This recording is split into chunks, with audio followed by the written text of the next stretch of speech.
Le sursaut ou le chaos, jamais le titre du livre de l'avocat Thibault de Montbrial n'aura résumé aussi bien ce que nous vivons. La séquence du Covid à peine achevée, voilà que la France est prise d'une fièvre communautariste qui révèle un mal plus profond, un mal moins sanitaire qu'identitaire et sécuritaire et qui se manifeste par de multiples symptômes, tous inquiétants.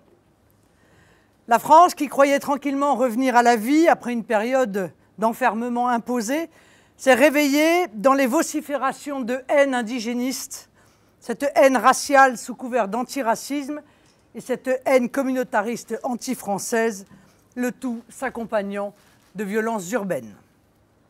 C'est avec stupeur que les Français découvrent maintenant les images effarantes d'ensauvagement de la capitale des Ducs de Bourgogne à l'occasion de rixes intercommunautaires surréalistes entre Tchétchènes et Maghrébins.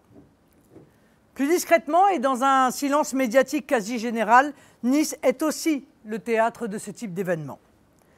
Ces règlements de comptes violents qui ont été portés à la connaissance du public par les réseaux sociaux constituent la marque d'un séparatisme républicain affiché et affirmé qui s'affranchit de toutes les lois et même de toutes les conventions de notre pacte social. Exhibition d'armes de guerre, armes de poing, fusils à pompe ou pistolets mitrailleurs, parade virile de malfrats éructant devant les caméras, tirs d'armes automatiques en l'air ou contre des installations de vidéoprotection, on ne sait plus si l'on est au Far West ou à Bagdad, dans Orange Mécanique ou dans Mad Max.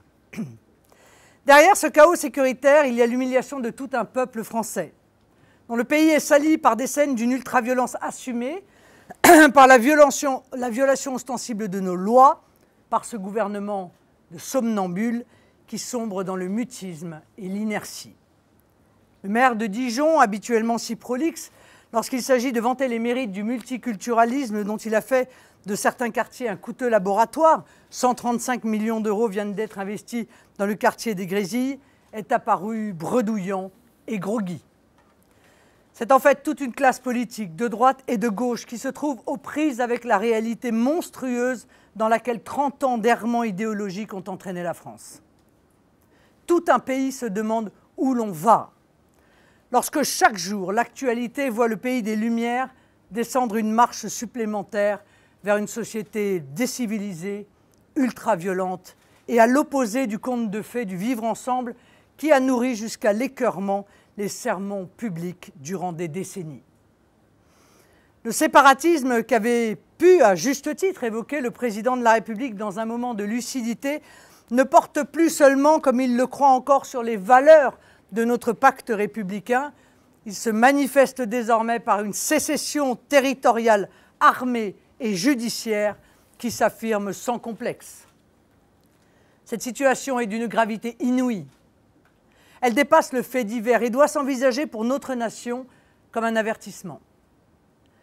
Que ceux qui refusent l'amnésie se remémorent la descente aux enfers du doux et placide Liban, qui d'incident en réservation territoriale s'enfonça dans une terrible guerre que des factions étrangères avaient importée. J'appelle les Français à regarder la vérité en face. Il ne s'agit pas seulement, comme veut le faire le gouvernement, de s'interposer entre des communautés, mais de mettre fin sans faiblesse à cette sinistre séquence. Pensez qu'en 3 jours de chaos, il n'y a pas eu la moindre interpellation. Ce qui se passe est un épisode d'un phénomène général. Chaque jour, des mafias agissant en toute impunité, des nouvelles féodalités criminelles ou religieuses, ou parfois les deux, font reculer la République. Le communautarisme ne s'exprime plus dans d'irritantes revendications vestimentaires, alimentaires ou scolaires du quotidien. Il n'adopte plus uniquement la posture de bruyantes et inconvenantes imprécations sur la prétendue illégitimité de la culture française en France. Il ne se limite plus à des appels grotesques à repentance de la part des Français. Le communautarisme ne nous somme plus seulement de déboulonner les statues des grands hommes de notre histoire.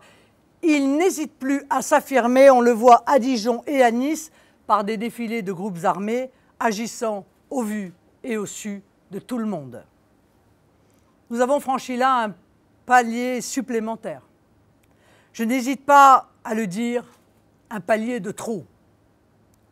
En 2017, pressentant cette évolution dangereuse pour la paix civile dans notre pays, j'appelais lors des élections présidentielles les Français à remettre la France en ordre. Un autre candidat qui incarnait ou qui prétendait incarner la modernité des sociétés post-nationales laisse aujourd'hui le pays en voie de déconstruction, dérivé vers une déstabilisation intérieure et peut-être pire. Ce projet de remise en ordre de notre République vacillante est vital. Il s'impose aujourd'hui de manière évidente et désormais de manière urgente. La République ne peut plus faire l'économie d'une reconquête territoriale de tous les quartiers, d'un réarmement moral face à une dérive naturelle des factions vers la violence lorsque l'État s'efface. La mise hors jeu des mafias s'impose, comme la neutralisation des féodalités et de leur soutien, y compris politique et administratif, qui croient pouvoir composer avec elles. Cette grande politique de restauration républicaine a pour cadre l'état de droit, c'est-à-dire l'application partout et à tous de la loi, de toute la loi. Elle a pour levier un État restauré dans ses moyens humains, matériels, techniques et juridiques. Elle appelle le soutien naturel de tous les citoyens épris de paix et de justice, tous les républicains opposés à la perspective possible d'un asservissement des citoyens à la barbarie, dont ces démonstrations sont les premiers signes avant-coureurs. C'est pourquoi un plan de reconquête des quartiers délaissés et de démantèlement des réseaux criminels doit être entrepris sans plus attendre. Le premier signe à donner, c'est un moratoire sur l'immigration qui indiquera à chacun que la France n'entend plus importer chez elle des pratiques, des contre-valeurs ou des porteurs de querelles qui lui sont totalement étrangères. C'est ensuite un plan complet de reprise en main des territoires perdus de la République qu'il nous faut mettre en œuvre. Les réseaux mafieux doivent être démantelés, tout comme les bandes qui préfigurent les gangs et peut-être les maras de demain. Des services de renseignement doivent s'implanter au cœur de ces quartiers avec des agents vivants sur place. Les caméras, à l'évidence, ne suffisent pas. Des enquêtes fiscales doivent être méthodiquement diligentées pour confronter les distorsions entre les revenus affichés, souvent sociaux, et certains trains de vie proprement hallucinants. La saisie automatique de tous les biens mal acquis doit devenir la règle afin d'insécuriser patrimonialement l'édification des empires mafieux. Une loi sur les repentis doit peut-être ouvrir la voie au démantèlement des réseaux criminels et de leur complicité, y compris politique. Des cartes de séjour doivent être retirées. Des droits d'asile doivent être annulés. Des interdictions de séjour prononcées, des expulsions diligentées. Pour ceux comme les délinquants que seule la force impressionne, et donc pour lesquels l'exercice de la force légitime de l'État s'impose dans toute sa rigueur, l'inertie ou la complaisance des pouvoirs publics s'interprète comme une faiblesse, c'est-à-dire comme la porte ouverte vers de nouvelles prises de guerre. Ces portes, nous les refermerons. Le trafic comme la détention d'armes illégales et a fortiori leur port ou leur exhibition doivent faire l'objet d'une répression sans égale. En cette matière, tout particulièrement, c'est le principe de tolérance zéro qui doit s'appliquer. Les auteurs des sinistres démonstrations militarisées de ces derniers jours, à Dijon comme ailleurs, doivent être un à un identifiés, déférés devant les tribunaux et punis sans faiblesse de lourdes et dissuasives peines de prison. Des perquisitions doivent avoir lieu pour extirper de nos quartiers ces arsenaux illégaux qui donnent à leurs possesseurs une illusion de puissance et l'envie de s'en servir. Il semble nécessaire de rappeler à ces personnes peu férues d'histoire, souvent de nouveaux arrivants, visiblement mal informés, qu'en France, depuis Richelieu, le droit d'être armé ou de faire justice relève du seul privilège de l'État. Les familles délinquantes de ces quartiers doivent être expulsées de leurs logements sociaux. Les avantages sociaux qu'elles perçoivent doivent être retirés. Le principe du casseur-payeur doit être instauré, y compris pour les délinquants mineurs, en engageant systématiquement la responsabilité civile des parents. Tous les étrangers impliqués dans ces affaires doivent être expulsés de France avec une interdiction absolue d'y revenir. Chacun a conscience que le pays glisse progressivement vers une situation qui peut nous conduire à des conflits intérieurs qui seront peut-être demain irréversibles. Il n'est pas de pire destin pour un pays que la guerre civile et de surcroît pas de plus stupide et terrible destin pour une nation qu'une guerre intérieure sciemment importée par des politiques inconséquentes et irresponsables.